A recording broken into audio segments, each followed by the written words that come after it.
gerente del Hospital Universitario Marqués de Valdecilla, por cedernos este espacio de ser posible la realización del evento. Damos también las gracias a los ponentes, el doctor Ricardo Blanco, jefe de sección de reumatología de este hospital, y a la doctora Vanessa Catu, adjunta del mismo servicio, por ofrecernos su tiempo y aportarnos información realista y actualizada de sus investigaciones en un lenguaje comprensible para los afectados. Valoramos mucho también el apoyo que hemos recibido de todas las entidades que han colaborado para poder realizar la exposición 25 mariposas y tanto como estas jornadas. Y en concreto hoy quiero agradecer a Monse Sánchez, que está hoy aquí presente, representante del laboratorio SUCA, porque ha sido la promotora para abordar la difusión de esta temática. No debemos olvidar que la nefritis lúpica es uno de los síntomas más graves del lupus eritematoso sistémico. Y finalmente, brindar un cariñoso recibimiento a las personas que han asistido a este evento. La asociación cree firmemente que la información rigurosa aportada por los especialistas genera una mayor adherencia al tratamiento y que la mayor difusión de esta enfermedad fomenta también una mayor comprensión a las personas que lo padecen. Y con este acto y la finalización de la exposición 25 mariposas, ALDE da por concluida las actividades divulgativas de esta primavera. Muchas gracias.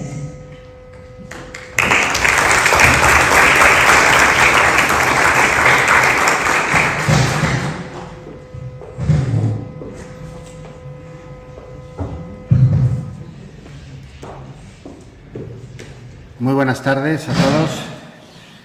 Bienvenidos al Hospital Valdecilla y a este salón, que es el Salón Tellez Plasencia. Le hemos bautizado así, tenemos dos salones, el Gómez Durán y el Tellez Plasencia, porque fue nuestro primer jefe de estudios y fue uno de los primeros jefes de servicio que tuvo el Hospital Valdecilla cuando se inauguró, ya hace 92 años, y se inauguró siendo seguramente el mejor hospital de Europa, e incluso en aquel cuadro de mandos donde estaban los jefes de servicio, teníamos 3 nominados a los López, a los premios Óscar. Este salón para nosotros además es muy importante porque durante estos 2 años y medio que llevamos de pandemia, pues aquí hemos tenido que celebrar reuniones que para nosotros han sido fundamentales y emotivas. Aquí nos hemos reunido con los jefes de servicio para organizar el hospital, con las supervisoras. Hemos estado gestionando todo lo que es la pandemia y aquí hemos estado vacunando a mucha parte de la población de Cantabria. Hemos vacunado a más de 10.000 personas, ¿no? Así que para nosotros es un salón también especial. Sé que estaban ustedes en el Gómez Durán y les hemos tenido que cambiar porque coincide también otras jornadas, y en las otras jornadas había más de 100 personas. Y entonces, pues por un tema de espacio, hemos tenido que hacer este pequeño cambio. Quiero que sepan que esta es su casa.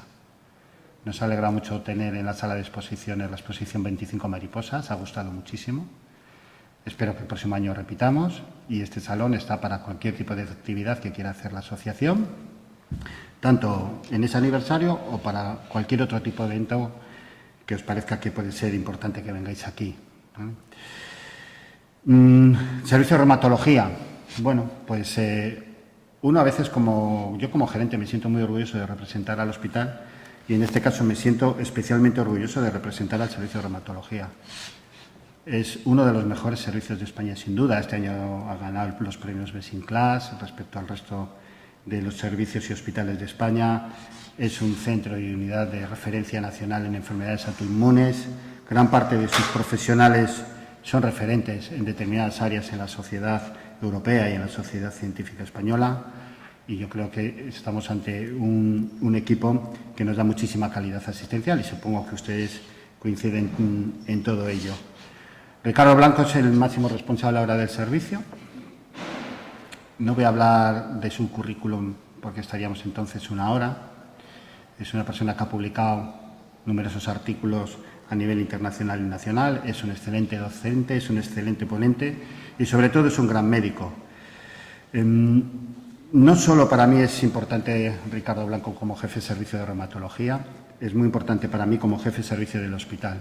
El Hospital Valdecilla pues tiene una estrategia de internacionalización, una estrategia de ser un hospital de referencia nacional e internacional para dar la mejor asistencia a nuestros ciudadanos de Cantabria.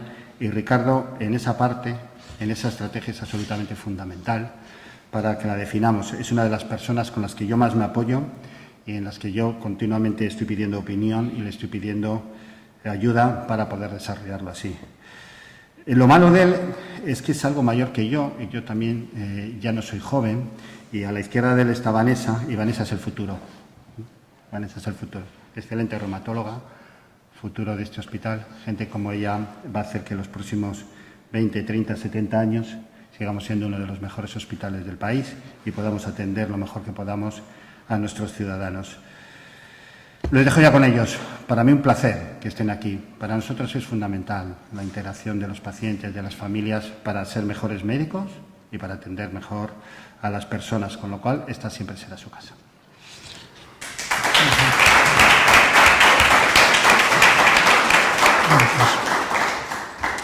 Muchas gracias por estas palabras. Yo creo que en las relaciones de los médicos, la función esencial de un médico es el paciente. Entonces yo creo que exista una relación con las asociaciones de enfermos es trascendental. Por otra parte, creo que es muy importante el trabajo multidisciplinar. Es decir, cuando tenemos una enfermedad, no afecta solo una especialidad. Hoy concretamente es nefritis lúpica, esencialmente, cuando se afecta el riñón, una de las complicaciones más importantes, como ha dicho Lourdes, ¿verdad?, inicialmente. Nosotros, una de las obsesiones que hemos tenido es el trabajo multidisciplinar. Es tanto así que la nefritis lúpica la llevamos de forma conjunta con el servicio de nefrología, ¿verdad?, los jueves, concretamente los jueves. Cuando el lupus, en vez de afectar al riñón, afecta al sistema nervioso central, tenemos la unidad neuromuscular con neurología también, ¿verdad? Si el lupus afectase al pulmón, que a veces puede ocurrir, es afortunadamente raro, la neumonitis lúpica es incluso más grave que la propia nefritis, pero yo tendría que hacer mucha memoria para recordar casos de neumonitis lúpica, afortunadamente, igual que la nefritis es relativamente frecuente, es decir, tenemos una proporción 10-15% de los pacientes con lupus han tenido nefritis, neumonitis es excepcional.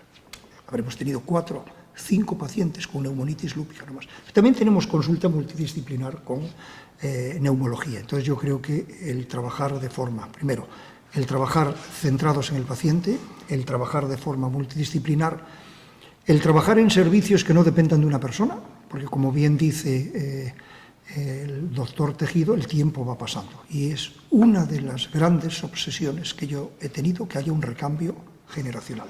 Y lo va a haber en Reuma. En otros sitios no lo sé, pero en Reuma, en este hospital, no les quepa la menor duda que las generaciones de la gente más joven, la doctora Calvo, Vanessa Calvo, la doctora Diana Prieto, etcétera, y otra gente que no está, es gente excepcional y ya tienen una labor en la Sociedad Española de Reumatología importantísima, en el Congreso. Hoy tenemos en el Congreso Europeo, que es en Copenhague, 8 médicos del servicio, presentando 40 y pico trabajos. Somos el servicio de Europa de reumatología que presenta más trabajos en el Congreso Europeo, ¿verdad? Y esa es una obsesión que tenemos. Nosotros nos tenemos que quedar aquí a trabajar, claro. Pero esto es importantísimo. Y yo después le quiero agradecer, y esto lo digo de corazón porque yo siempre he sido me considero honesto, sincero.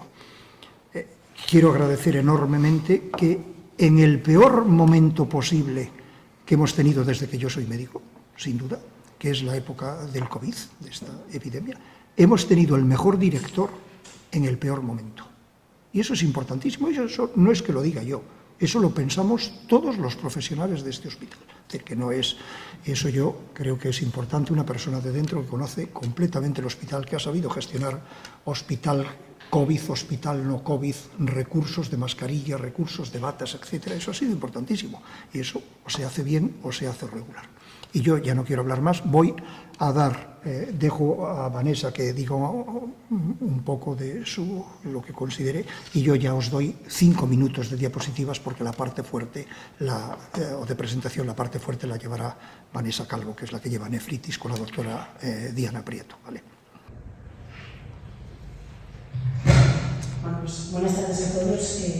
A mí en primer lugar me gustaría agradecer a la Asociación de Lupus de Cantabria, ¿no? Pues que nos haya invitado y que nos haya dado la oportunidad de participar en estas jornadas que, como bien dice el doctor Blanco, yo creo que es muy importante que se hagan jornadas de médico-paciente, porque nos permite conocernos más y porque nos permite pasar un rato juntos fuera de lo que es nuestro ámbito habitual, que es la consulta médica, ¿no?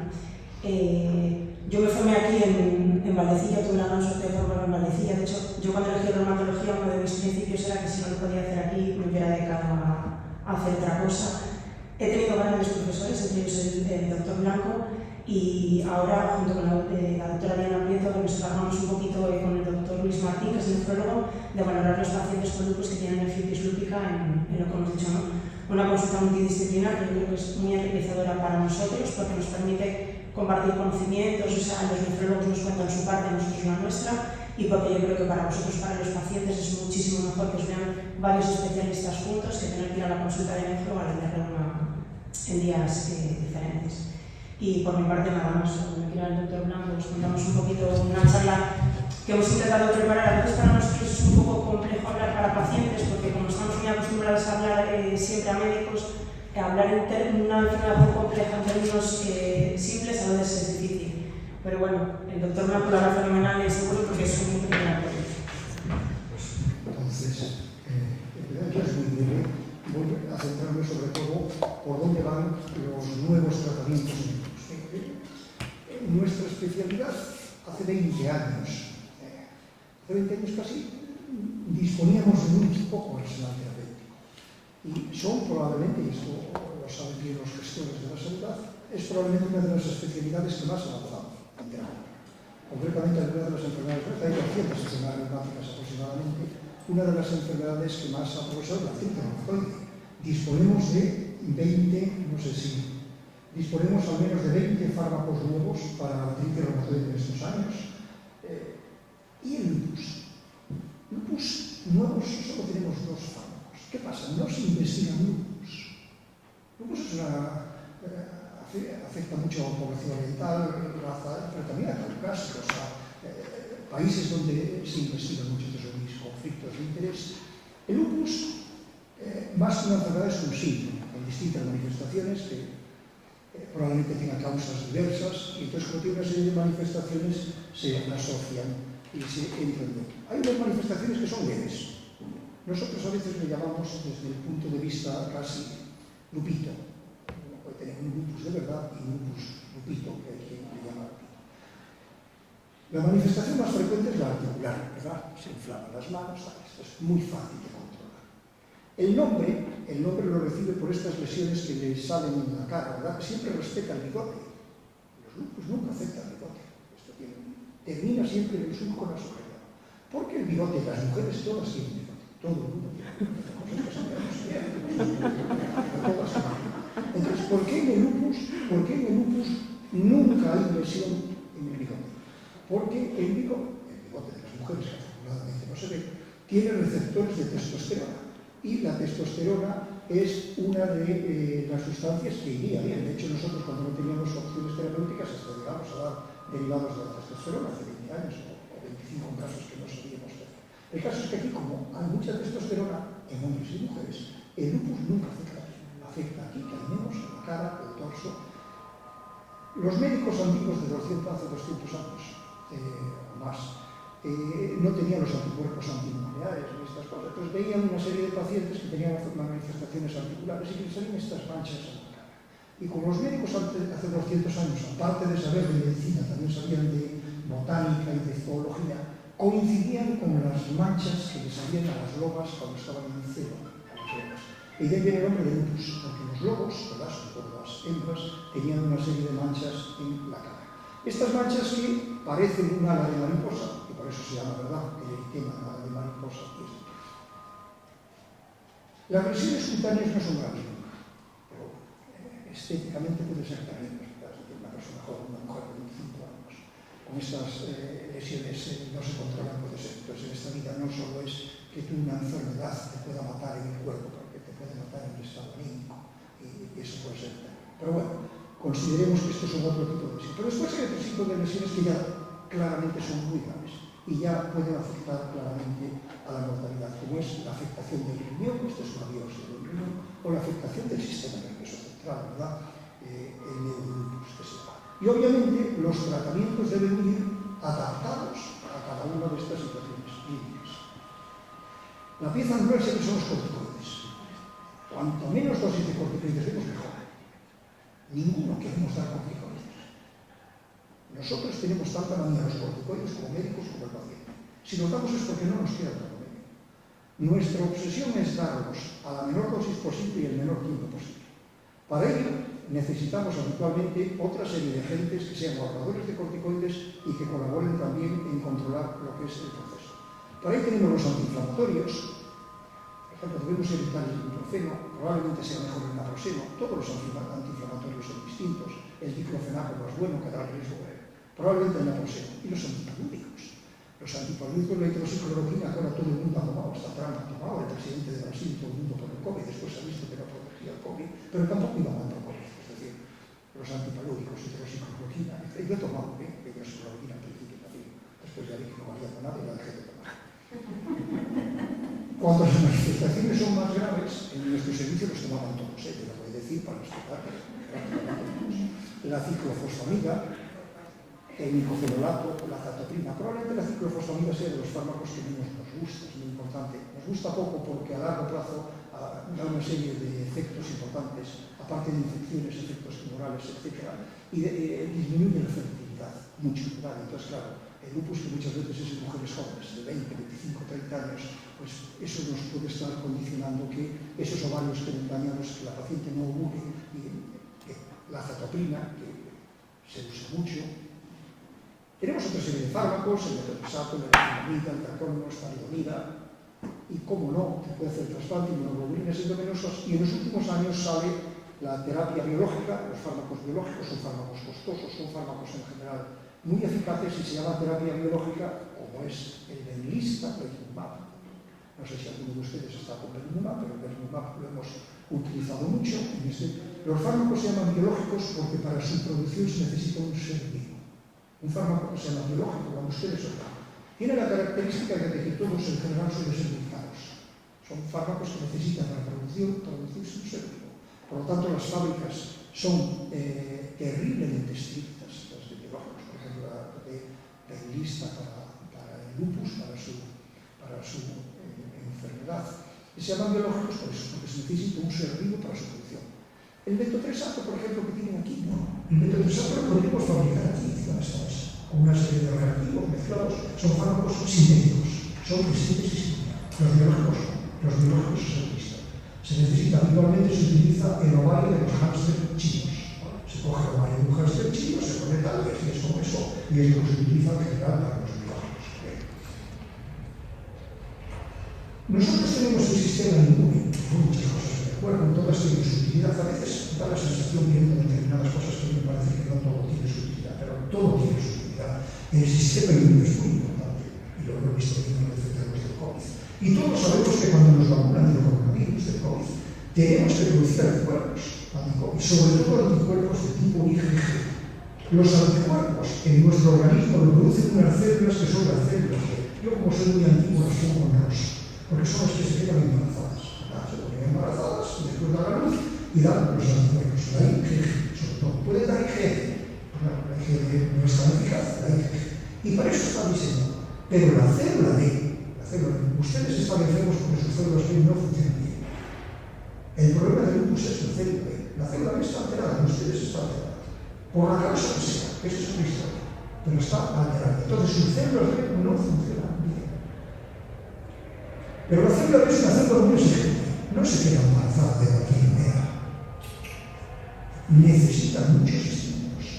El primer estímulo, bueno, tiene una serie de receptores en la superficie, dentro también. No voy a entrar en esto, nosotros lo tenemos que saber, porque todas estas sustancias que yo voy poniendo hay fármacos frente a todas. Pero no es el momento de hacer estas cosas, que es una pequeña podemos hablar. Pongo en azul el primer novio de la célula B, porque tiene varios números, es una célula que tiene muchos números. El primer novio es la célula dendrítica plasmocitolítica, así se llama. Esta es la primera que se estimula, que tiene este receptor aquí. Entonces, cuando hay la mayoría de las hipótesis de cuál es la causa es que sea una infección. Que por una infección, un virus, que por determinar, altera en pacientes predispuestos genéticamente, que ya tienen una carga genética mala, este virus altera o es reconocido por este primer novio, La célula B tiene 3 novios, ¿vale? 3. Con el tercero es 3 novios. El primer novio es la célula plasmocitoide. La célula plasmocitoide es el primer novio, reconoce el virus, libera una serie de sustancias y empieza a activar. La célula B se estimula, no voy a poner otros ejemplos. Viene el segundo novio. El segundo novio es esta otra en azul que pongo aquí. Y después viene el tercer novio. Este es el definitivo con el que se casa y con el que tiene los hijos, que es la célula T. Esta célula T, antes de llegar a T, antes de llegar a ser el novio, pues antes ha sido más joven, ¿verdad? Y esto es cuando era joven, antes de llegar a lo que es la época del matrimonio. Y la célula B produce los hijos, que son las inmunoglobulinas, y está diseñada para que nos defienda. Está diseñada para que hagamos anticuerpos frente a coronavirus, anticuerpos frente al sarampión, anticuerpos frente a la viruela. Los que estamos vacunados de viruela tenemos anticuerpos frente a la viruela, anticuerpos. Estos hijos, que son hijos de la célula B, son hijos buenos. Son hijos buenos. Yo le pongo hijo bueno. Pero ustedes hacen hijos buenos. Sus células B, aparte de buenos, hacen malos. Es la diferencia entre el que tiene una enfermedad autoinmune mediada por anticuerpos y el que no. Y estos hijos malos son los anticuerpos antinucleares, son los anti-DNA nativo, que son lo que pedimos nosotros en sus consultas en las distintas evoluciones. Y tendrán ustedes más células de estas B malas cuanto más hijos malos estén produciendo. ¿En qué consiste, por lo tanto, los distintos tratamientos que utilizamos? En ir interfiriendo, o bien actuamos sobre la mamá, o bien actuamos sobre los papás. Entonces, hay distintos fármacos, todos estos fármacos, la mayoría de ellos los hemos utilizado aquí en Valencia, la mayoría, sin duda. Son distintos fármacos que van dirigidos frente a sustancias que se expresan en las células, bien frente a sustancias que liberan, que llamamos afrodisíacos, para que nos entendamos, breve, estos siguen siendo afrodisíacos, todos estos fármacos los hemos utilizado, ¿verdad?, en el lupus, o bien moléculas que actúan dentro de la célula. Solo hay, con todo esto que se ha investigado, fíjese, no menos de 40-50 moléculas. Por la razón que sea, en la mayoría de los estudios se ha fracasado. No se ha conseguido demostrar eficacia. Solo hay 2 fármacos de todos estos que hemos visto, 2, que hayan conseguido ser autorizados. Uno es este de aquí abajo, el belimumab, el Benlysta. Que en este hospital hay exactamente 79 pacientes que no reciben fármacos. Es decir, y nunca hemos tenido ningún problema de la gerencia que los mejores fármacos sean utilizados en los pacientes. Y esto no ocurre en la mayoría de los hospitales de este país. Esto deben saberlo como algo importante. La mayoría de los hospitales de este país, por ejemplo, nuestros vecinos, los vascos, que son terriblemente ricos, tienen un gran problema para poner este fármaco, cosa que en Valdecilla no lo tenemos. Probablemente en todo el País Vasco, igual nos han puesto en todo el País Vasco 70 pacientes, que se han puesto solo en este hospital de Valdecilla. Y en los últimos 2 meses ha aparecido un nuevo fármaco que se llama anifrolumab, y como el Ministerio que lo ha autorizado ya la EMA, la Agencia Europea del Medicamento, y como la Agencia Española tiene que dar el visto bueno, y la Agencia Española en general, que está en Madrid, el Ministerio de Sanidad parece que va un poco lenta, nosotros hemos conseguido que a Valdecilla el anifrolumab ya lo tenemos disponible. Es decir, de hecho, hoy hemos solicitado un fármaco, un paciente ya, pero necesitaba este nuevo fármaco. Y yo con esto lo que les quiero decir es que en este hospital no hay problema para que ustedes tengan acceso a los mejores fármacos independientemente del costo que tienen. Estamos hablando de fármacos muy costosos. Ustedes que pertenecen a una asociación, si hablan, verán que nunca ha habido problema en ese sentido y eso no ocurre así en todas partes. Y en esto nos quedamos, no solo esto. Ahora mismo nosotros tenemos 3 fármacos en estudio, en ensayo clínico, que hay muchas esperanzas. Estos 2 que tienen aquí arriba, que van frente al primer novio, este que decimos al principio primero, y este otro que actúa aquí abajo. Y tenemos 3 fármacos nuevos ahora mismo en desarrollo de ensayo clínico para el lupus eritematoso. Estos son los 3 fármacos, los distintos ensayos. En este aspecto yo lo que quiero decir es que el lupus tiene los enfermos de la mayoría de los pacientes con lupus también. Yo creo que sensación de esperanza, e independientemente, al principio estábamos comentando, porque el lupus a veces afecta más a la población latina, de Latinoamérica, de Hispanoamérica, es que no tienen recursos los jóvenes. Es que hay un paciente de Perú, es que el paciente de Perú no tiene nada que ver con el de aquí. El paciente de Perú no puede ir al hospital, y cuando va al hospital no le dan nada. Es decir, la situación no es la misma. Los pacientes con lupus de este servicio, afortunadamente, yo creo que tienen acceso a los fármacos que están ahora mismo autorizados, que están aprobados en la Agencia Europea, incluido el antifunimab, que es el último autorizado, e incluso los que no conseguimos con lo que hay. Por otro lado, tenemos acceso al desarrollo clínico de los nuevos fármacos que están, por ejemplo, estos tres que tienen en la diapositiva. Y nada más. Yo les dejo ahora propiamente con lo que es la nefritis lúpica, que voy a dar una pincelada global de lo que es el lupus, por donde va el desarrollo terapéutico. Hay muchísima investigación. Hoy el lupus es de las enfermedades que más se está investigando en medicina, y las perspectivas es, además de la enfermedad que entra ahora, que en los próximos 2 o 3 años vamos a tener nuevos fármacos incluso más eficaces que los que tenemos. Muchas gracias.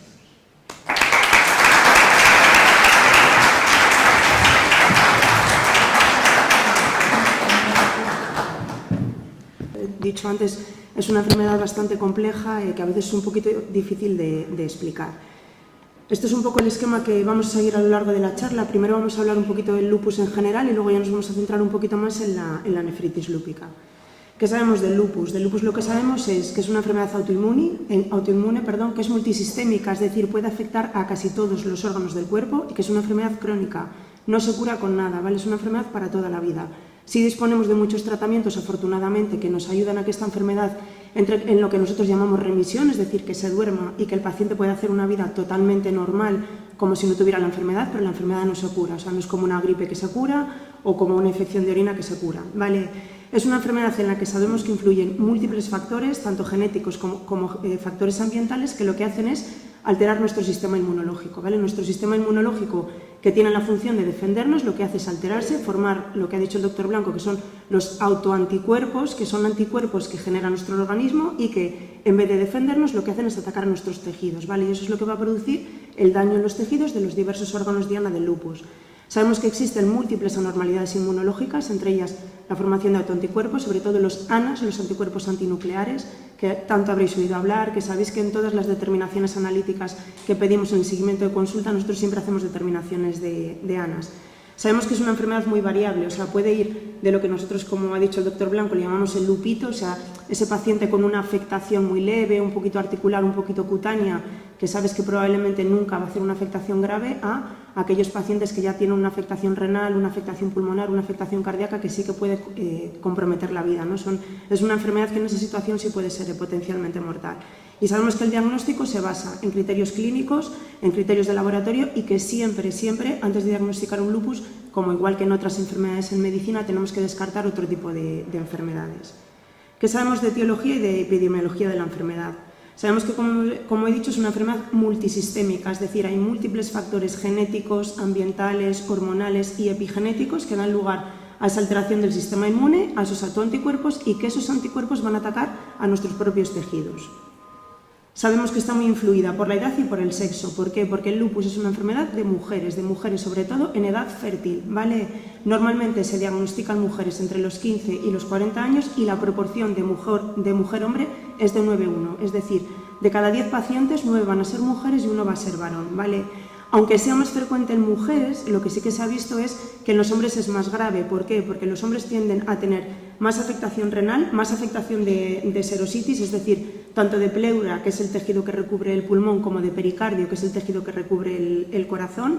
Tienen trombopenia, es decir, las plaquetas bajas, y tienen anti-DNA positivos, ¿vale? El tener anti-DNA positivo o negativo muchas veces lo que indica es la gravedad o la severidad del lupus. Nosotros los anti-DNA siempre los medimos, porque en un paciente que es negativo, si se positiviza, a nosotros nos hace estar un poquito alerta de decir, bueno, esto igual se puede estar reactivando.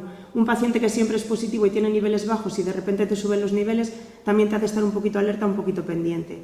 Y también sabemos que igual que es más grave en los varones, también es más grave en los pacientes jóvenes. Estos pacientes tienden a tener con mayor frecuencia afectación renal, afectación neurológica y trombopenia. En cuanto a la distribución geográfica, se estima que la prevalencia en Estados Unidos está entre 20 y 150 casos por cada 100.000 habitantes. Sabemos que la incidencia de lupus se ha multiplicado por 3 en los últimos 40 años. ¿Por qué? ¿Porque hay más lupus? No, porque probablemente se diagnostican muchos más casos de lupus leve. ¿Por qué? Porque tenemos muchísimo más arsenal diagnóstico, tenemos analíticas, estamos más pendientes de los pacientes, es una enfermedad mucho más conocida, o sea, el hecho de que se diagnostiquen más no es porque haya más, sino porque realmente estamos mucho más encima de ello. Sabemos que España es una región con alta prevalencia de lupus y también sabemos que es más común en las zonas urbanas que en las zonas rurales y que está muy influenciada por la raza. En la raza negra y en la asiática es mucho más frecuente que en la raza blanca. Y normalmente estos pacientes suelen tener lupus con afectación más grave, suelen ser más severos. ¿Qué sabemos de la clínica de lupus? Como hemos dicho, enfermedad multisistémica, o sea, puede afectar a prácticamente cualquier órgano del cuerpo, ¿vale? Todos estos son los síntomas que puede haber. Como veis, puede afectar a cualquier sitio. Síntomas no específicos como la fiebre, el cansancio, afectación musculoesquelética, afectación cutánea, renal, digestiva, pulmonar, cardíaca, hematológica, neuropsiquiátrica, o sea, puede afectar a cualquier sistema del organismo. Sabemos que las manifestaciones más frecuentes son las artralgias, es decir, el dolor de las articulaciones, seguidas de la afectación cutánea, de los síntomas no específicos como la fiebre o el cansancio, y la cuarta afectación en frecuencia sería la afectación renal, que muchas veces es la que realmente va a marcar el pronóstico de la enfermedad. ¿Cómo se diagnostica el lupus? Como os he dicho antes, el diagnóstico de lupus es un diagnóstico complejo que requiere de la exclusión de otras enfermedades y es un diagnóstico que nosotros a veces para identificar a los pacientes con lupus utilizamos estos criterios que son los criterios EULAR sobre la clasificación del lupus. No son criterios diagnósticos, son criterios de clasificación, pero a nosotros nos ayudan muchas veces a identificar a los pacientes. Y como podéis ver en la diapositiva, dentro de estos criterios se incluyen las manifestaciones renales, la afectación renal, que es de lo que vamos a pasar a hablar ahora y que es el objetivo de la charla.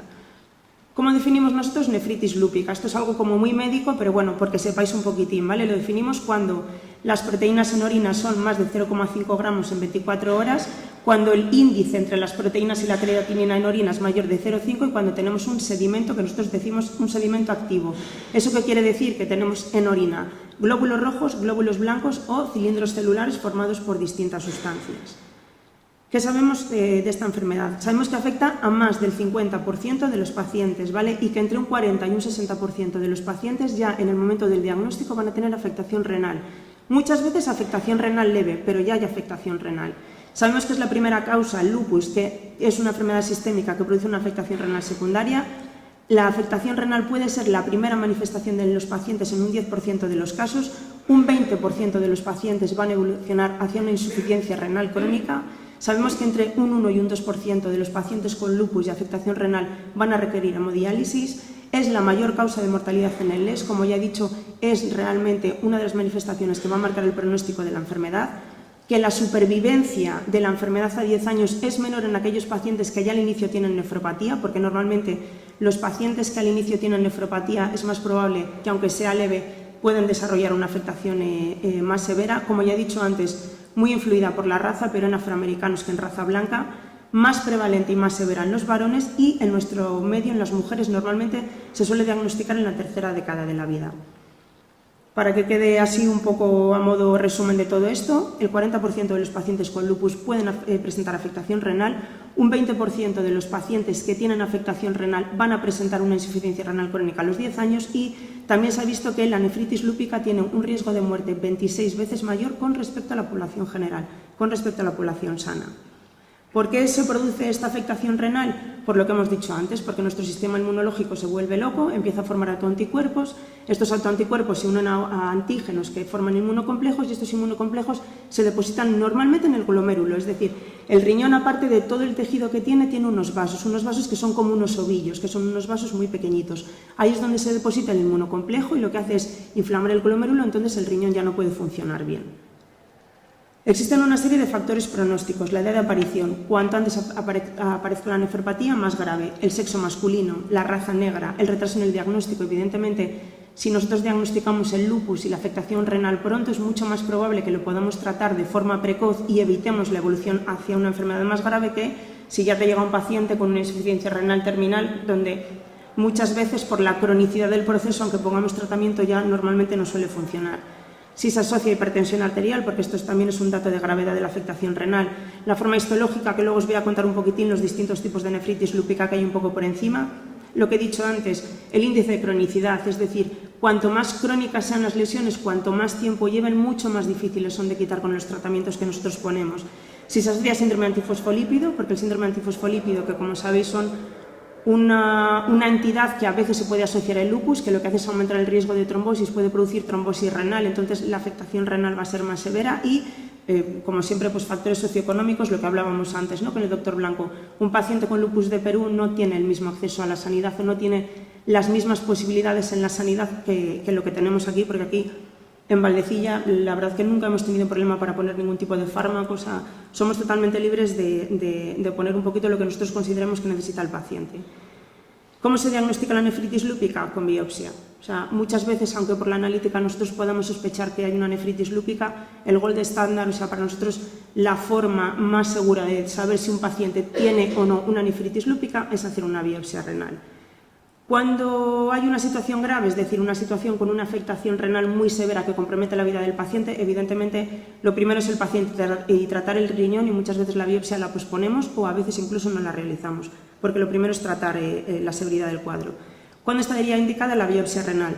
Cuando vemos que hay un aumento en la creatinina sérica, que es un valor que nos indica un poco cómo funciona el riñón, y esta evidentemente no una determinación aislada, sino si tú ves que la creatinina va subiendo, ahí nosotros muchas veces lo mandamos a nefro para que ellos valoren hacer biopsia. Cuando aumenta mucho la proteína en la orina de 24 horas y luego además cuando, aparte de tener proteinuria, tenemos ese sedimento activo, ¿no?, cuando tenemos glóbulos rojos o cilindros celulares en la orina. Muchas veces, cuando nosotros hacemos una biopsia a un paciente con nefritis lúpica, le diagnosticamos de un subtipo de nefritis lúpica, pero a veces a lo largo del seguimiento vemos pues que le pones tratamiento y no va bien, o que puedes sospechar que a lo mejor puede tener otro tipo de afectación renal. Entonces, en esas situaciones muchas veces nos planteamos rebiopsiar el riñón para saber, bueno, pues si es verdad sigo teniendo este tipo de afectación nefrítica o ha cambiado, tiene otra cosa y por lo tanto mi planteamiento terapéutico tiene que ser diferente. ¿Cuándo estaría contraindicada o contraindicación relativa de la biopsia? Pues en pacientes monorrenos que solo tienen un riñón, evidentemente, porque no te puedes arriesgar a perder ese riñón. Cuando tienes una hidronefrosis, es decir, cuando el riñón está muy dilatado, si hay alteraciones en la coagulación, embarazo, infecciones urinarias activas y demás. Como os he dicho antes, una vez que se hace una biopsia, histológicamente, en función de las lesiones que nosotros vemos en el tejido renal, se establecen estas 6 clases de nefritis lúpica, ¿vale?, que son todas ellas diferentes. Os las voy a contar un poco por encima porque esto es algo como muy históricos, muy médicos más de nefro, entonces simplemente porque suenen un poco y que sepáis que hay 6 tipos distintos, ¿vale? La clase 1, que tiene una incidencia muy pequeña, por debajo del 10%, y que más que un diagnóstico en sí es un hallazgo casual, que a veces al hacer una biopsia a un paciente por otro motivo ves que tiene este tipo de nefritis lúpica. La clase 2 es la proliferativa mensagial, que esta sí que es un poquito más frecuente y esta se detecta porque hay alteraciones en la orina, en el elemental y sedimento. La clase 3 es una nefritis un poquito más grave, también es un poquito más frecuente y aquí ya sé que las alteraciones en el sedimento urinario van a ser mayores y se acompaña también de insuficiencia renal. La clase 4, que esta es la más agresiva y la de peor pronóstico, aquí sí que hay muchísima afectación, mucha proteinuria, mucha hematuria, el síndrome nefrótico, insuficiencia renal, hipertensión. La clase 5, que esta es que en general tiene muy poquita actividad inmunológica a nivel de la inmunofluorescencia. Y luego la clase 6, que es la nefritis lúpica esclerosada, que en esta ya prácticamente el 90% de los glomérulos están esclerosados y ya no funciona. Esto es como una forma más crónica. Cuando nosotros hacíamos esta clasificación histológica utilizamos una cosa que es el índice de actividad-cronicidad, es decir, cuántas lesiones de las que yo tengo tienen una actividad aguda y cuántas son ya crónicas. ¿Por qué? Porque nosotros con los tratamientos inmunosupresores casi lo único que vamos a poder incidir es en las lesiones que son activas. Entonces, cuando hay mucha cronicidad y ese tratamiento inmunosupresor a priori sabes que no va a quitar esas lesiones, muchas veces no nos planteamos ponerlo. ¿Por qué? Porque estás sometiendo al paciente a un riesgo de mayor riesgo de infecciones, o sea, todos los problemas que pueden dar los inmunosupresores y realmente no le estás ofertando nada a ese niño porque ese niño probablemente lo que es crónico ahí va a quedar. Por eso, cuanto mayor es la cronicidad, lo que os digo, menos probable es que la nefritis responda a los tratamientos inmunosupresores. Sabemos que aparte de estos tipos de afectación renal o de glomerulonefritis, también el riñón no solo tiene el glomérulo, no solo tiene los vasos, tiene otros tejidos y también se pueden afectar a los pacientes con lupus. Y respecto al tratamiento, ya con esto termino, simplemente una diapositiva, porque esto ya os lo ha contado el doctor Blanco. lo que hemos dicho antes, que sí que es verdad que aunque en artritis reumatoide y en otras enfermedades en reumatología parece que la investigación clínica o los resultados de esos ensayos clínicos nos han dado afortunadamente un arsenal terapéutico muy grande para poder utilizar. En el lupus sí que es verdad que a lo mejor no disponemos de tantos tratamientos, pero afortunadamente tenemos muchos. Tenemos muchos que se han demostrado que son efectivos y que aunque muchos ensayos clínicos y los tratamientos se han caído por los laboratorios, es una enfermedad que interesa, es una enfermedad muy prevalente y en la que interesa seguir investigando en futuros fármacos. Entonces, ya un poquito para concluir, recordar que la nefritis lúpica siempre empeora el pronóstico del lupus, que la detección de un sedimento urinario normal en pacientes con lupus es de gran importancia, por eso somos tan pesados en todas las revisiones y os pedimos la mina para que siempre está bien. La siempre está bien, pero a lo mejor algún día deja de estarlo y cuanto antes se diagnostica mucho mejor. Que el diagnóstico, como hemos dicho, se establece por la biopsia y que siempre se debe repetir si sospechamos que hay algo más, que no solo hay una nefritis lúpica, y que siempre en todo paciente a la hora de tratarle se debe individualizar. Es decir, muchas veces los pacientes vienen y nos dicen, bueno, es que yo tengo un conocido que le han puesto rituximab y le ha ido fenomenal, ya, pero es que el lupus es diferente en todos los pacientes, igual que en las artrosis de rodillas hay gente que mejora con el paracetamol y gente que no, ¿vale? Entonces, simplemente que sepáis que nosotros estamos en ello, que seguimos investigando, que afortunadamente somos un servicio que nos gusta mucho estudiar y publicar y mantenernos un poquito al día y que, bueno, que yo creo que los tres que estamos aquí, o sea, el doctor Blanco como jefe de nuestro servicio y la doctora Prieto y yo, que estamos aquí para lo que necesitéis, de verdad, para dudas, lo que necesitáis, estamos aquí para ayudaros en lo que buenamente podamos, ¿vale? Muchas gracias.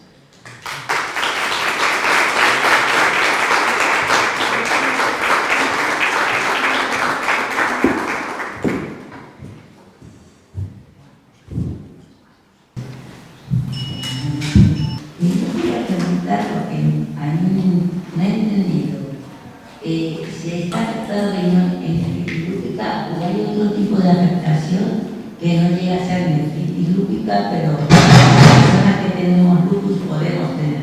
Claro, o sea, las personas con lupus, yo es lo que siempre explico a los pacientes, ¿no? O sea, a veces cuando uno tiene un lupus o cualquier otro tipo de enfermedad reumatológica, enfermedad multisistémica, siempre toda la sintomatología del paciente se achaca a esa enfermedad, pero un paciente que tiene lupus puede tener un infarto, puede tener una úlcera de estómago, o sea, puede tener una artrosis, o sea, podéis tener las mismas enfermedades que tiene la población general sana, vamos a decir entre comillas. Cuando un paciente tiene un lupus y tiene una afectación renal, la afectación renal puede ser por el lupus o no. Puede ser que el paciente sea diabético y tenga una nefropatía diabética, o sea, puede ser, un paciente con lupus y afectación renal y nefritis lúpica puede tener otro tipo de nefropatías, por supuesto. Por eso para nosotros es tan importante la biopsia, porque la biopsia es lo que a nosotros realmente nos va a decir si es por el lupus, si no es por el lupus, qué tipo de afectación que tiene, en qué grado. Si tú tienes un paciente con nefritis lúpica, pones un inmunosupresor, no responde, pones un inmunosupresor, no responde, por eso nosotros muchas veces planteamos rebiopsiar, porque a lo mejor es bueno, pues igual de primera será una nefritis lúpica, pero ahora se ha asociado, yo qué sé, una nefropatía diabética, imagínate, y no me está respondiendo a esto porque a lo mejor le tengo que asociar otro tratamiento específico para ese tipo de afectación. Entonces, tener una nefritis lúpica no significa que no se pueda tener otro tipo de afectación renal. Después un aspecto muy importante que es las analíticas de control, ¿verdad? Observarán que la mayoría de las revisiones solicitamos siempre analítica de orina, ¿verdad? Eso es importantísimo. En medicina ocurre muchísimas veces lo mismo que con el ser humano, la forma de ser. Es decir, cuando se dice líbrame de las aguas mansas, que de las bravas me libro yo, con el lupus y con muchas enfermedades es igual. Cuando a un paciente con lupus le salen manchas en la cara, el eritema malar, o otro tipo de lesiones que pueden dar, que dan muchos tipos de lesiones, enseguida el paciente acude a consulta todo preocupado.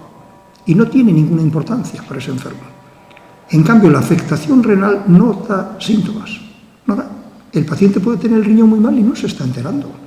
Por eso tenemos que hacer cada 3 meses, o el tiempo que se considere oportuno, ¿verdad?, la analítica de orina, porque lo importante no es lo que se ve, lo importante es lo que no se ve, sobre todo en el riñón, ¿verdad? Y detectar rápidamente que el riñón está afectado, y eso lo vemos. Lo primero que hace el riñón es producir hematuria. Lo primero que pierde el riñón son glóbulos rojos. Y después empieza a perder las proteínas. Primero pierde pocas y después pierde muchas. Después empieza a dar... Entonces, cuanto más precoces seamos en el momento de detección de la nefritis, un diagnóstico precoz, más eficaz serán los tratamientos que pongamos, ¿verdad? Por eso, el hacer análisis de orina de control a los pacientes de lupus, por eso lo hacemos siempre, ¿verdad? Lo hacemos simplemente para detectar. ¿Y por qué no lo hacemos en otro tipo de enfermos? Pues porque en otros enfermos no se afecta el riñón y en el lupus se puede afectar. La artritis reumatoide no pedimos análisis de orina. En cambio, en los pacientes de lupus los pedimos de forma rutinaria, ¿verdad? Esta es la razón, que la afectación renal, si no se hace análisis de orina, no se detecta. Y cuanto antes se detecte, mucho mejor, para iniciar el tratamiento lo antes posible. Porque después el riñón se inflama, y después empieza a inflamar y empieza a producirse una serie de alteraciones, termina dando fibrosis, y en medicina no existe el sacramento de la penitencia. Una vez que tienes producida la fibrosis, no la vuelves atrás. Es decir, eres capaz de que no vaya más, pero volver atrás a veces es muy difícil. Entonces tenemos que hacer un diagnóstico precoz de la nefritis. Por eso hacemos análisis. Entonces, si el paciente tiene, por ejemplo, el complemento bajo, que pedimos el complemento, el C3, el C4, el anti-DNA nativo, etc., cuando observamos que el complemento está cayendo, cuando observamos que el anti-DNA nativo está subiendo de título, que se tenía 40, ahora se pone en 80, después en 160, porque va siempre así, 80, 160, 320, 640, 1280, cuanto más alto, peor. Si observamos que un paciente está siempre con 1,20 y de repente se pone 1,40, pues ese análisis, en vez de hacerlo los 3 meses de orina, igual hay que hacerlo al mes o los 2 meses, porque primero se altera el linfocito B, y una vez que se altera el linfocito B, después terminan afectándose los órganos. El anti-DNA nativo representa que ese linfocito B está activándose, ¿verdad? Por eso hacemos el análisis siempre, que somos tan pesados, ¿verdad? El análisis de sangre con las pruebas inmunológicas y el análisis de orina para detectar inicialmente. A ver, doctor, entonces yo como paciente de lupus, ¿qué me puede indicar que yo estoy teniendo un problema del riñón? ¿Nada? ¿Ningún síntoma de nada? ¿Si quería algo de la orina? Bueno, pues, ¿eso me puede dar un indicativo? Si es una hematuria macroscópica, es decir, normalmente en lupus cuando empieza la hematuria es muy chiquitita, es microscópica, es decir, tú ves una orina clara, pero cuando haces el análisis ves que hay glóbulos rojos, pero son tan pocos que no se llega a ver. Si es una hematuria franca, evidentemente sí, una hematuria franca, la hipertensión, pero que como ha dicho el doctor Blanco, la enfermedad renal es una enfermedad silente, o sea, el riñón no duele, la orina normalmente es orina clara, entonces hay muchas veces que solo lo detectas haciendo una analítica. Por eso somos tan pesados. Claro, es que yo hace años ni siquiera estaba diagnosticada, estuve una semana con unos cólicos del riñón y mi orina era como la Coca-Cola. Sí, pero por el cólico. pero no era nefritis. Claro. No. O sea, no tenía La nefritis lúpica no da clínica. Es decir, un cólico renal, evidentemente sí, la nefritis lúpica no da clínica. Con el lupus ocurre como con la gente. Esos que están muy callados y cuando te has dado cuenta te han dado 3 puñaladas, el lupus es así. Es exactamente igual. En el hospital tenemos varios ejemplos, que el gerente los conoce perfectamente. Cuanto más cara de bueno, más, pero bueno.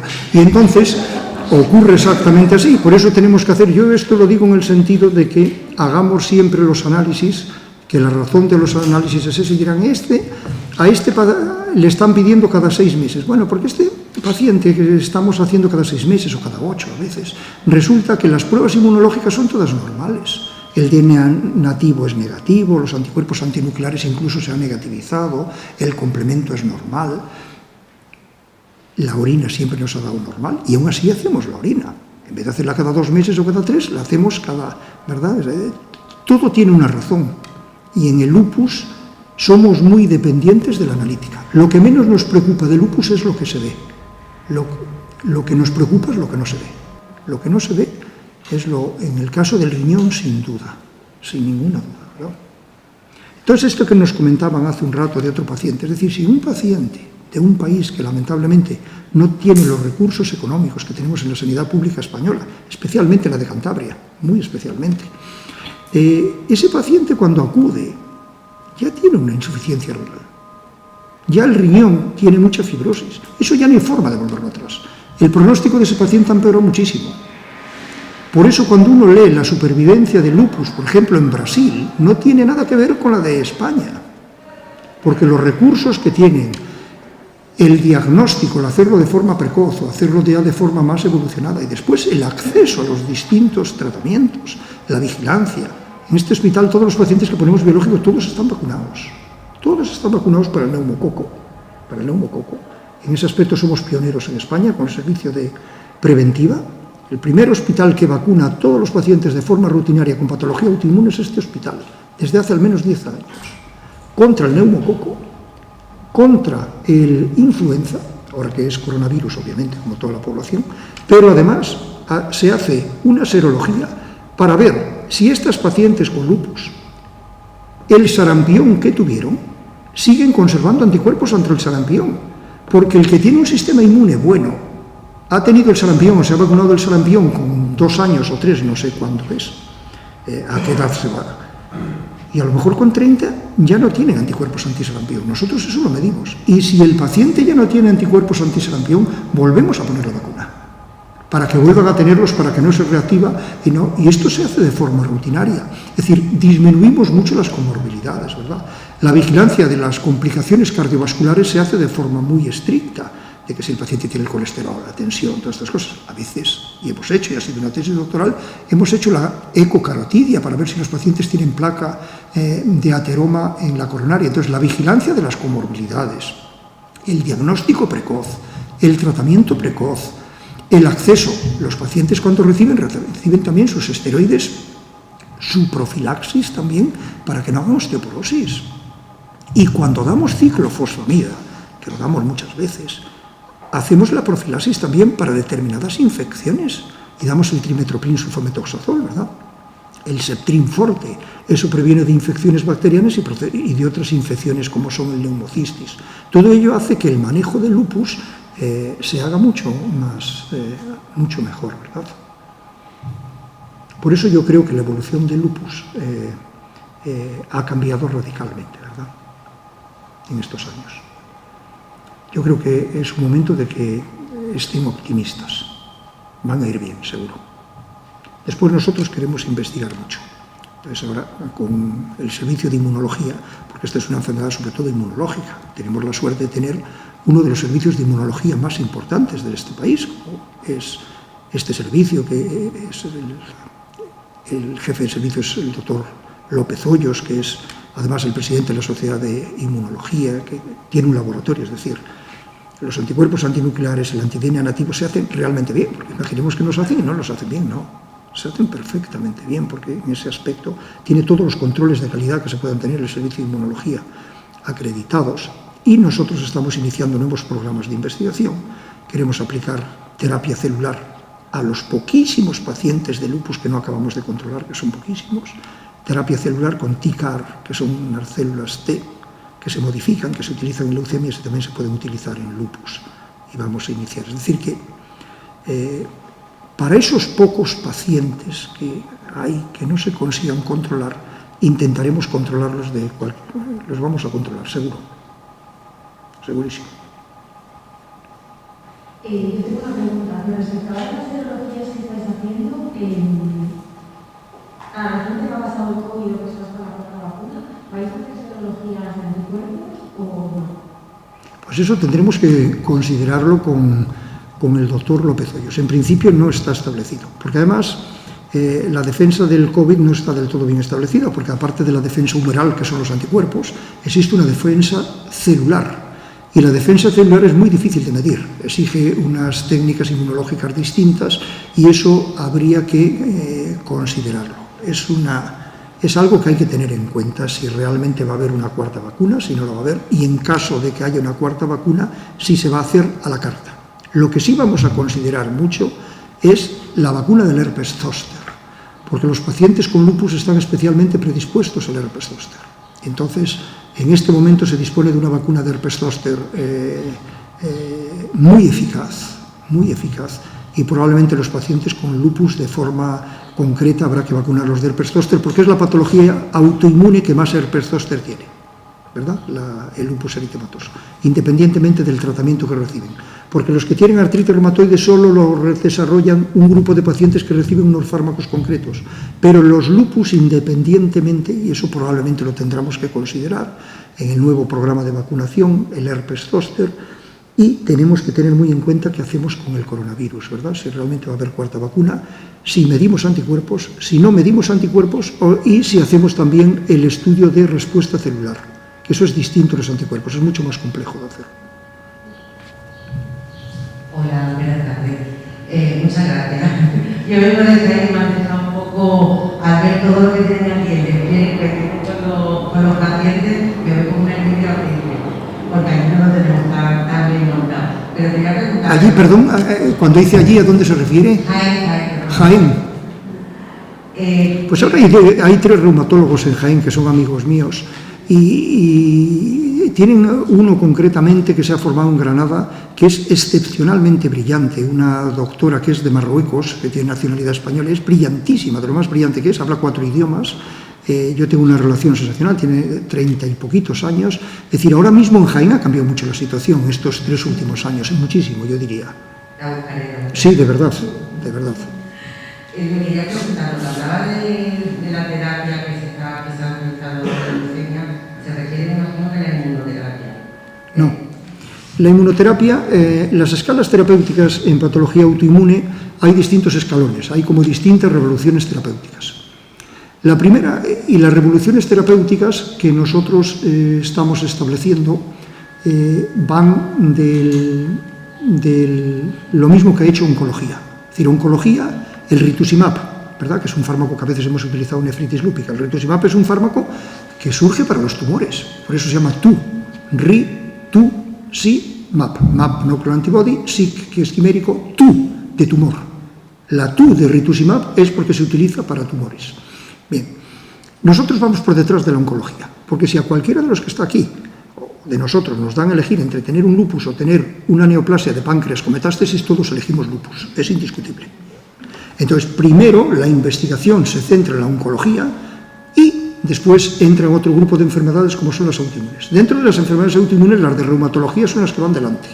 Después va la dermatología, con la psoriasis, después va digestivo, con la colitis ulcerosa y el Crohn, etc. Pero la primera revolución son los biológicos. La segunda revolución son lo que se llaman las pequeñas moléculas, que son los fármacos yaquinib, tofacitinib, baricitinib, upadacitinib, todos los que terminan en citinib. Y la gran tercera revolución terapéutica, ciertamente, es la inmunoterapia. La inmunoterapia parece ser que en artritis reumatoide probablemente funcione. Son mecanismos complejos que es dificilísimo de explicar, son los fármacos que van PD1. Los oncólogos lo que hacen es potenciar el sistema inmune. Nosotros tenemos que hacer al revés. Nosotros damos justo el fármaco contrario que el oncólogo. El oncólogo da un estimulante del sistema inmune, de PD1, CTLA4 concretamente, que son nombres raros para nosotros. Nosotros damos justo al revés, el contrario. Damos el contrario.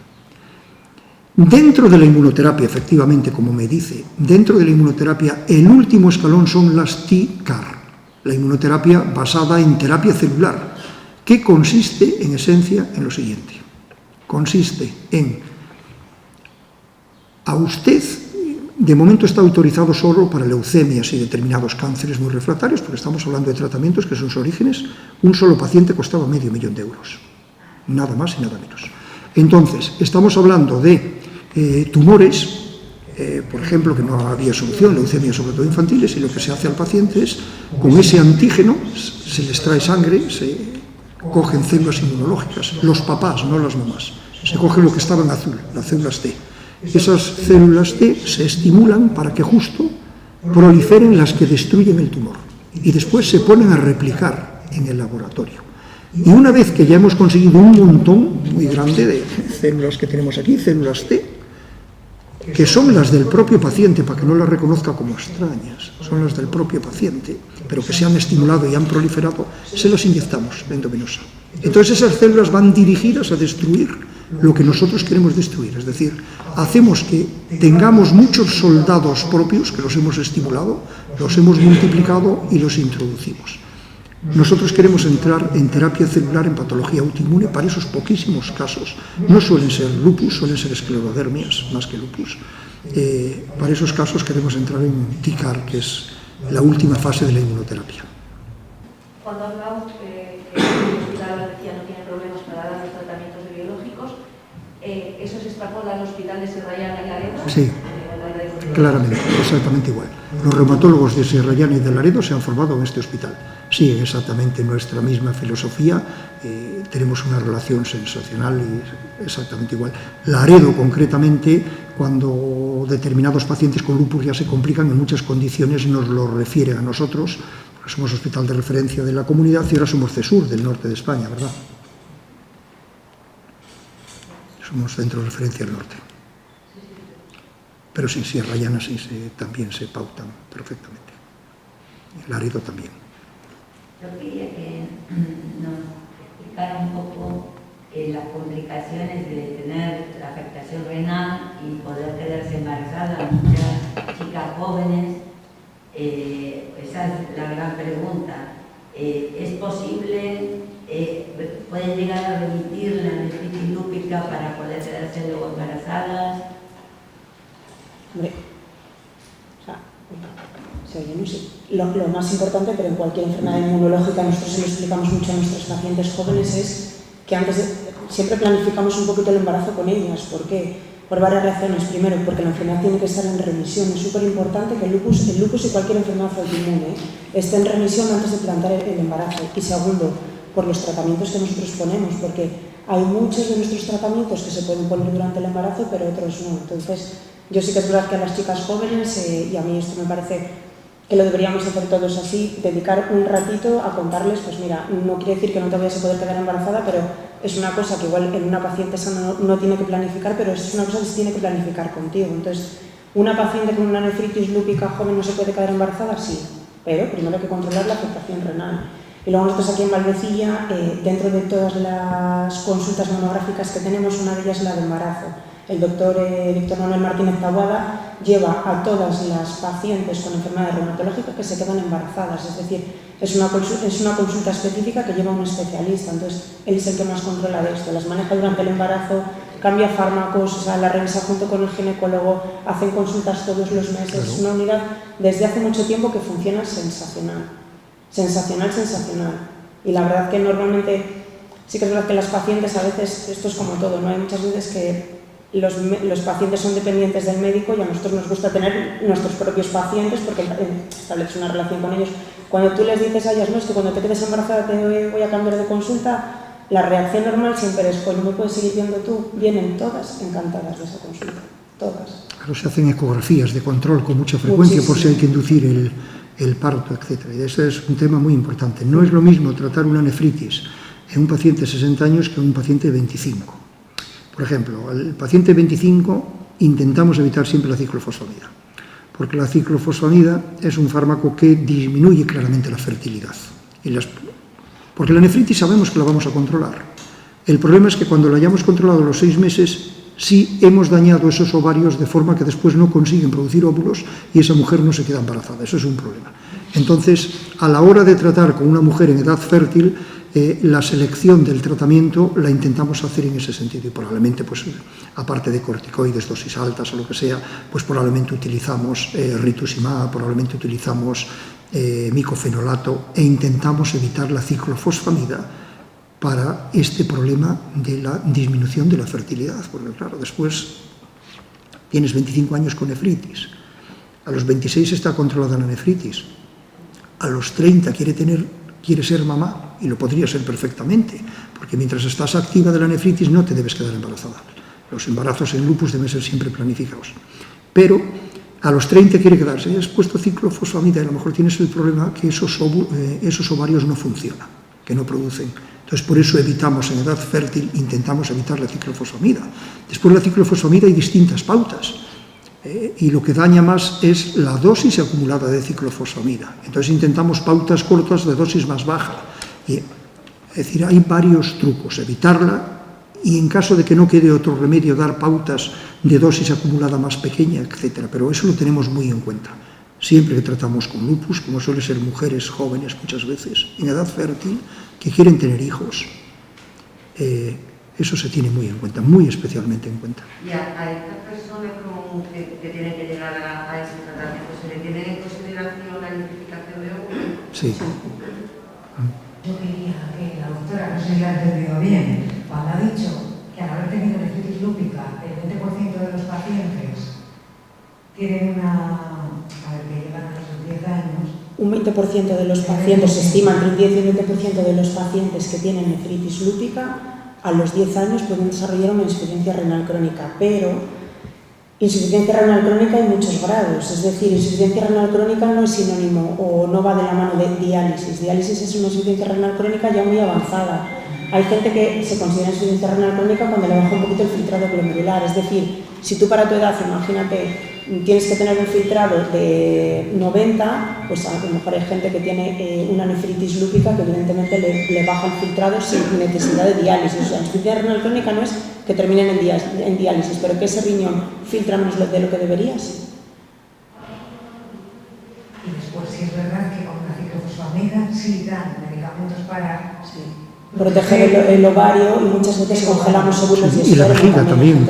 Otro problema que da la ciclofosfamida no solo es el ovario, es la vejiga, que da cistitis, a veces hemorrágica, y damos mesna, y están los protocolos bien hechos para que no pase eso, claro. Sí, sí.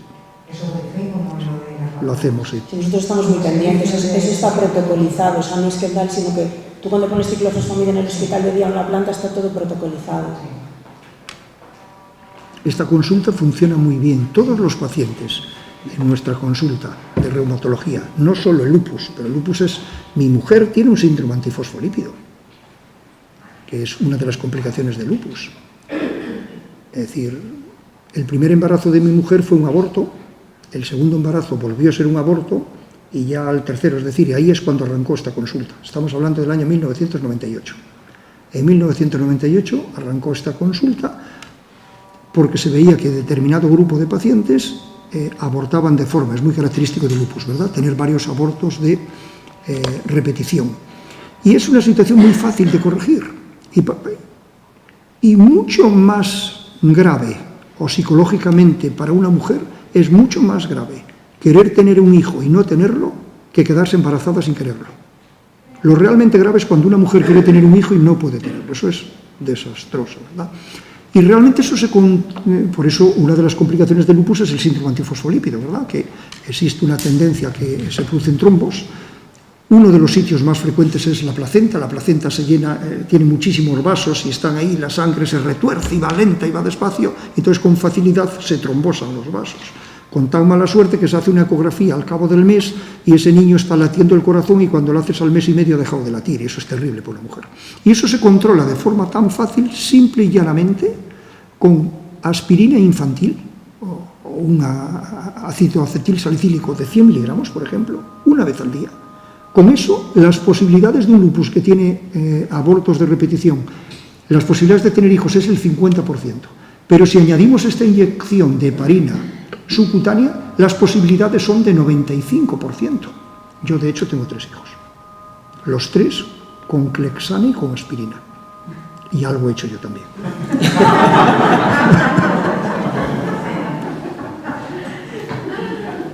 Pero que quiero decir que teniendo esta patología, lo que yo quiero decir es que se pueden tener hijos, ¿eh? Es decir, que se puede, porque otra leyenda negra del lupus es que ya no puedes ser madre. ¿Pero cómo?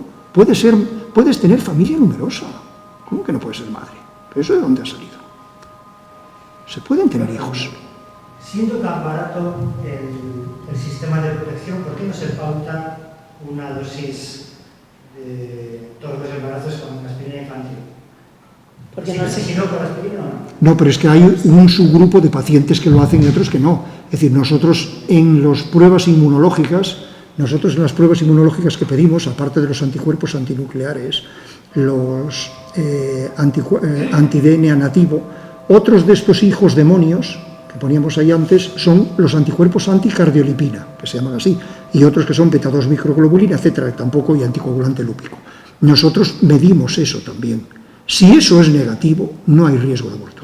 El riesgo de aborto es cuando esos hijos malos están presentes. Entonces, en esos casos es cuando sí hay que poner la aspirina, 100 miligramos al día llega. E incluso, si con aspirina las posibilidades es el 50%, solo con eso, si se añade heparina, de esta que se pincha en la tripa, ¿no? Si se añade heparina, las posibilidades son más del 95%. Es prácticamente, ¿verdad? Se aproxima ya a lo que es el fin de un embarazo normal. Y después lo que sí se hace, y por eso esta consulta del doctor Martínez Taboada es especialmente útil, es estos pacientes, y hemos tenido casos así, ¿verdad? Estos pacientes a veces, aunque se previene mucho que la placenta no se trombose en los vasos y el niño crezca bastante bien, a veces al final se nota que se queda atascado. Entonces, en ese caso, inducimos ya al parto. Se induce ya al parto porque hay un momento determinado en el cual ya es viable, y por eso es tan útil esta consulta, porque se están haciendo ecos de forma continua para ver que el desarrollo es el adecuado, que el flujo placentario es el adecuado, etc. Y entonces, si hay que inducir el parto, se induce el parto. No es un problema hoy, a mi modo de ver, en general, el tener hijos. Yo un poco lo que quiero es que tengan una cosa positiva, un mensaje positivo, que tienen una enfermedad perfectamente controlable, que van bien, que han ido bien, van a seguir yendo bien, y uno no puede leer en las redes de internet cosas raras, de cosas que se ven en otros países, en otras situaciones que no tienen que ver. En medicina es preferible no saber nada a saber poco. Yo siempre digo eso. Usted no entiende esto, no aprenda nada, por favor, pregúntenos, que le vamos a explicar. Pues si no, no va a dormir. Es que he leído que no. ¿Cómo que no puedes tener hijos? Que voy a terminar en diálisis. ¿Cómo? ¿En diálisis? Es decir, no hay que estresarse a veces con la información que uno lee en las redes, porque esto no es así. Los pacientes van bien. La mayoría van bien. Yo me acuerdo cuando usted me diagnosticó el lupus, aunque luego me fui con el doctor Peña, lo primero que me dijo usted fue: no mires en las redes. Claro. O sea, no mires. Lo decimos No, siempre, porque era una época en que estaba internet y no sé por qué hay una leyenda negra. Hay una leyenda negra que el paciente con lupus va mal, que es una enfermedad gravísima, que no tienen hijos y que terminan en diálisis. Que eso todo es mentira. Yo no he vivido esa situación. Los pacientes, si no se vigilan bien, si no se hacen las cosas bien, no van bien. Pero si las cosas se hacen bien, casi siempre van bien. Y la angustia psicológica de un paciente leyendo estas cosas, que no lo entiende, que no lo interpreta, es terrible. Pero terrible, es que a veces es peor, a veces no. La angustia que genera esta situación, como enfermedad y como síntoma de no vivirla, de no ser feliz, es mayor que el propio riesgo del propio lupus. Entonces no tiene sentido el estar angustiado con cosas que no son así, porque no se entienden. Porque en las redes sale un caso excepcional que nunca había ocurrido. Sí, en internet siempre pone lo que nosotros nunca vemos. Es decir, si tú entras a leer lupus, o sea, te aparecen muchísimas manifestaciones que puedes ver, no sé, una vez en tu vida. Claro, es que mi hermana sí había oído esta palabra, yo en mi vida había oído la palabra lupus, pero mi hermana salió asustadísima. En Cantabria hay unos 500 lupus. Mira, para que nos hagamos una idea, en Cantabria hay más o menos 500 lupus, aproximadamente 500 lupus. Hay aproximadamente 3.000 artritis reumatoide. Hay unas 3.000 artritis reumatoide, unos 500 lupus, unas 1.500 artritis psoriásica, unas 1.000 espondiloartritis axiales, espondilitis. Es decir, lupus son 500, que son unos cuantos, ¿eh? Es decir, es de la patología autoinmune que es, bueno, no es que sea muy frecuente, pero tampoco es excepcional. Unos 500, no está nada mal en lo que es Cantabria. Yo creo que esta es una comunidad que por tradición, esto hay que sin duda agradecérselo al profesor Rodríguez Valverde. El profesor Rodríguez Valverde se formó en la Clínica Mayo, con quien descubrió los anticuerpos antinucleares, nada más y nada menos. Es decir, los anticuerpos antinucleares se descubrieron en la Clínica Mayo, la prednisona se descubrió en la Clínica Mayo por Hensch, fue premio Nobel de Medicina, y con todos ellos trabajó el doctor Valverde en Estados Unidos. Con el que descubrió la prednisona, doctor Hensch, con el que descubrió los anticuerpos antinucleares, con el que descubrió uno de los subtipos de anticuerpos, los anti-Smith, SM, que son más raros aquí, pero es así, porque tenía un paciente que se llamaba Smith, entonces de Smith quedan SM es de Smith, que era en Minnesota, que todos son rubios y muy altos, pues este era negro, yo creo que era el único que había negro en todo Minnesota, entonces se llamaba, todo el mundo sabía que era el paciente Smith porque era de color, y allí no, en Minnesota todos son... Y allí es donde se descubrieron los anticuerpos antinucleares y la prednisona, ¿verdad? El que descubrió la prednisona fue premio Nobel de Medicina. Entonces, este conocimiento del lupus creo que es propio de este servicio, gracias al doctor Rodríguez Valverde, sin duda, a mi modo de ver, sin ninguna duda. Yo quería decir, a raíz del comentario anterior, a mí me pasa lo mismo también, me confirmaron el diagnóstico de lupus, me preguntaron si sabía algo, le dije que no, y me dijeron también no mires en internet. Me dijeron que no mires en internet, estoy de acuerdo, Pues, pero muchas veces, yo creo que a veces, no lo sé, es una sensación un poco a mí, a veces el paciente cuando llega a una consulta es como cuando conoces a alguien, ¿no? Pues te da como cosa preguntar porque parece que no. Yo a los pacientes siempre, a veces cuando hacen muchas preguntas, pues que te estoy preguntando mucho, que sí, que es que el momento de preguntar es ahora, porque cuando tú te vayas a mi casa no me vas a poder preguntar. Entonces, hay gente que viene con todo escrito, ¿por qué? Pues porque a lo mejor tú entre consulta y consulta se te ocurren 1000 cosas, pero vas al médico, te pones nerviosa y sales y dices, joder, me voy con 1000 dudas. El momento es ese, en la consulta, o sea, que nos podéis preguntar lo que queráis, que sabéis que somos súper accesibles, que intentamos resolveros todas las dudas que tengáis, que lo que os haga falta, de verdad. Pues, aparte de decir eso que vimos en internet, lo que creemos desde el mundo asociativo es que recomendéis asociaciones. Bien, perfecto. De hecho, la reunión de hoy es de una asociación, ¿verdad? Es decir, yo estoy totalmente a favor. Y luego yo creo que, jolín, pues igual que se hacen, por eso preguntábamos antes, ¿no? Cada cuánto hacéis esto, pues a lo mejor en vez de hacerlo una vez al año, vosotros decís, pues es que mira, ahora nos interesa que nos habléis de nuevos tratamientos en lupus, pues hacemos una charla, o pues comorbilidades en el lupus, pues hacer una charla que sabéis que a nosotros no nos importa, que vamos, que totalmente encantados y claro, dispuestos sí. A hacer lo que queráis, vaya. Hemos tenido muchas, ¿verdad? Que os quedéis tranquilos, que no, o sea, que estamos aquí para vosotros, que estamos pendientes, que os vamos a ayudar en todo lo que necesitéis. Y después un aspecto muy importante, que es que los pacientes con patología autoinmune, especialmente lupus, si necesitan que se reactivan, nosotros los vemos en el momento. Es decir, un paciente que se reactiva, aunque tenga cita, hoy estamos a 2 de junio, hoy estamos a 2 de junio, si un paciente tiene consulta el 20 de junio, si mañana se pone mal, mañana lo vemos. Yo les pediría que no se pongan siempre malos el viernes a las 2:30 de la tarde, siempre se ponen el viernes a las 2:30, yo ya no sé si eso es típico de lupus, pero siempre es el viernes a las 2:30. Pero bueno, vosotros sabéis, y los que sois pacientes míos lo sabéis, que yo siempre os digo, si os ponéis malos venís, estoy aquí lunes, miércoles y viernes. Pero sí. Y yo si puedo os venir día siempre, y mis compañeros hacen lo mismo. Sí. O sea, que... Los lupus los atendemos siempre, eso de siempre. Si podemos en consulta, que es lo habitual, si no tenemos un busca siempre por la mañana para atender. A veces lo del busca lo hacemos porque el lupus, aparte de valorar al paciente, generalmente necesitamos una analítica. Entonces, como necesitamos una analítica de sangre, eso nos es más fácil hacerlo en urgencias que en consulta. Esa es la razón, no es otra. Pero el lupus lo atendemos en el momento que se pone mal.